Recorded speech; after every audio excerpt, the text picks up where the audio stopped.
Welcome back to the Brennick channel. Today we're going to go over to Lake Oroville for some new lake level numbers. Stick around.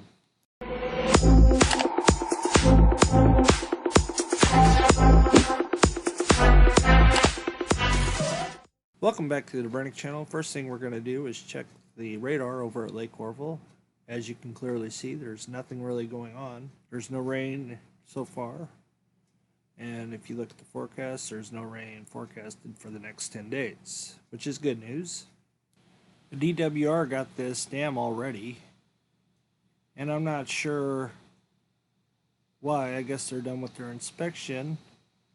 So I thought, and the other night I was up late, and once again I seen lights down in the dam.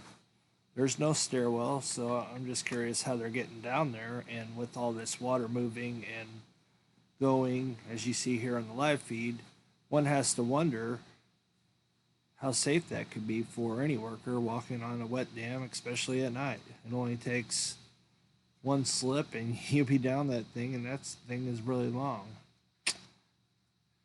Anyway, the level, they were expecting the level to rise, but ever since they made that announcement, the level has done just the opposite, as they cranked up the Hyatt power plant and now it's running at full capacity.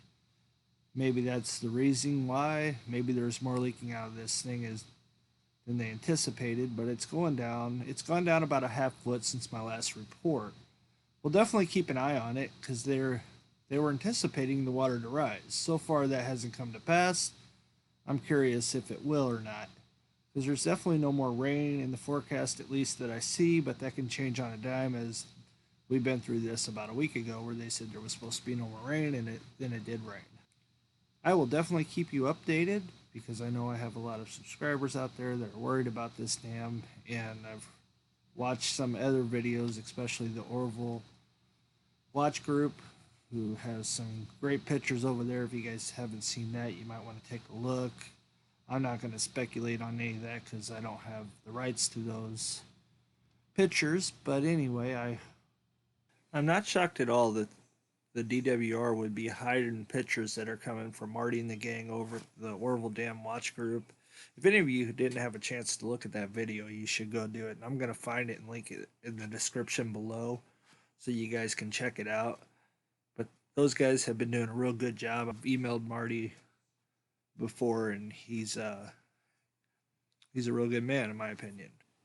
Those pictures have to be coming from whistleblowers or people that live over that way. Whether you like the Trump administration or dislike the Trump administration, I find it real comical that he wouldn't, his administration, I assume it's him, wouldn't give the DWR the relief money that they asked for. But you know, the power people are making gobs of money off of that. One would have had to thought before 2017 that they made plenty of money to fix the dam and not let it deteriorate it like it did. You wouldn't change the oil in the car, drive it till the engine locked up. You would change it. You know, it's the same thing with the DWR. They should have fixed this years and years and years ago. Instead of ignoring the problem, it got bigger and bigger and bigger, kind of like an engine, and then next thing you know, the dam fails, engine locks up. Same principle. You're making plenty of money. You don't want to spend the money to fix the problem. And now, fix the problem, and apparently they didn't fix the problem. And if you notice, they cranked up the Hyatt power plant to max, so they're trying not to use that spillway for whatever reason. My guess is that it won't be used this year. And if it doesn't end up being used this year, I wouldn't be surprised a bit, because they were able to draw down the whole thing without opening the gates last year, and they drew it way down. So they'll run that power plant as fast as they can, as long as they can. Just speculating. I don't have no proof of that. We'll see what happens. We'll see if they fix the gates once the water does get down. We'll definitely be on top of it for everybody out there. All my friends that live down the Feather River, as I stated before, I have a few that live down there that are still worried about this problem and have talked to me personally about it. You know who you are. Everybody else, you have a blessed day. Thanks for liking. Thanks for subscribing. To all my subscribers, I'm almost to 200. Hopefully, I get there in a couple days. And y'all have a blessed day, and we'll see you next time on the Brink Channel.